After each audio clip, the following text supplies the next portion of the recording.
السلام علیکم ورحمۃ اللہ وبرکاتہ۔ بسم اللہ الرحمن الرحیم۔ بیٹوں کی کامیاب اور بابرکت زندگی کے اصول۔ بیٹوں کی تربیت ایک مشکل اور تھکا دینے والا کام ہے۔ اکثر والدین اولاد کی سرکشی کی وجہ سے شدید دکھ اور تکلیف میں بھی مبتلا ہو جاتے ہیں۔ اس سلسلے میں ایک بزرگ آدمی رحمۃ اللہ علیہ کہتے ہیں، بے شک گناہوں میں سے کچھ گناہ ایسے بھی ہوتے ہیں جن کا کفارہ انسان کو اولاد کی طرف سے ملنے والے غم کے سوا کچھ نہیں ہوتا۔ تو خوشخبری ہے اس کے لیے جو اپنے بیٹوں کی تربیت کا اہتمام اس طریقے پر کرتا ہے جو اللہ سبحانہ و تعالی کی پسند اور رضا کا ہے، اور خوشخبری ہے اس کے لیے جس کے لیے اولاد کی تربیت میں تکلیف اٹھانا اس کے گناہوں کا کفارہ بن جاتا ہے۔ لہٰذا اگر تم اپنے بیٹوں میں سے کوئی ایسی بات دیکھو جو تمہیں ان کی تربیت کے معاملہ میں تھکا دیتی ہو تو اپنے رب سے اپنے گناہوں کی بخشش طلب کرو۔ مقاتل بن سلمان رحمۃ اللہ علیہ منصور عباسی خلیفہ کے پاس آئے جس دن ان کی خلافت پر بیعت کی گئی، تو منصور نے ان سے کہا، اے مقاتل مجھے کچھ نصیحت کریں۔ تو مقاتل کہنے لگے، کیا میں تمہیں اس میں سے نصیحت کروں جو میں نے دیکھا یا اس میں سے جو میں نے سنا؟ تو منصور نے کہا، اس میں سے جو آپ نے دیکھا ہے۔ تو مقاتل نے کہا، سنو اے امیر المومنین، عمر بن عبدالعزیز کے 11 بیٹے تھے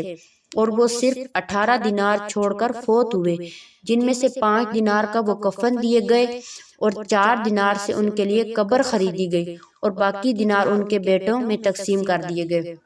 اور ہشام بن عبد الملک کے ہاں بھی 11 لڑکے تھے۔ جب اس کا انتقال ہوا تو اس نے ترکہ میں ہر لڑکے کے حصے میں 10 لاکھ دینار چھوڑے۔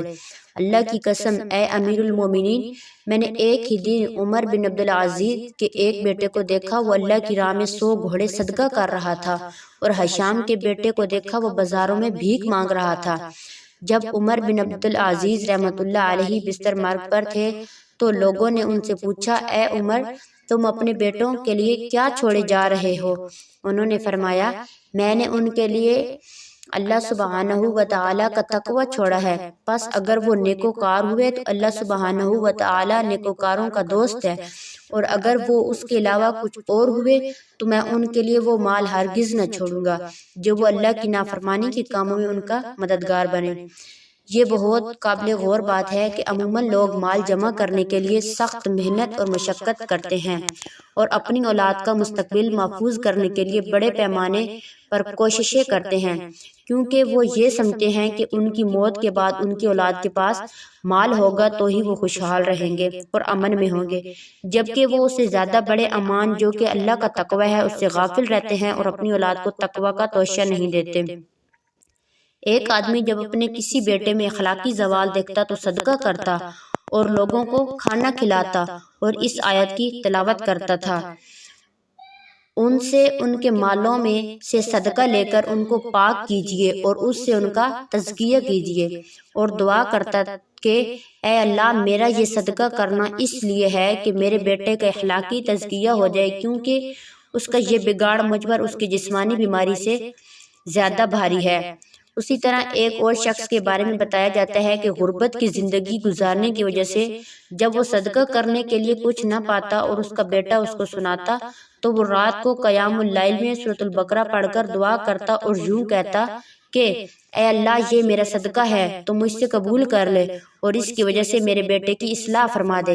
اپنے بیٹوں کی اصلاح کی نیت سے اللہ سبحانہ و تعالی کی طرف عبادت کے ذریعے رجوع کرے۔ اگر انہوں نے تمہاری کوششوں کو مغلوب کر بھی لیا تو وہ تمہاری نیتوں کو ہرگز مغلوب کرنے کی استطاعت نہیں رکھتے۔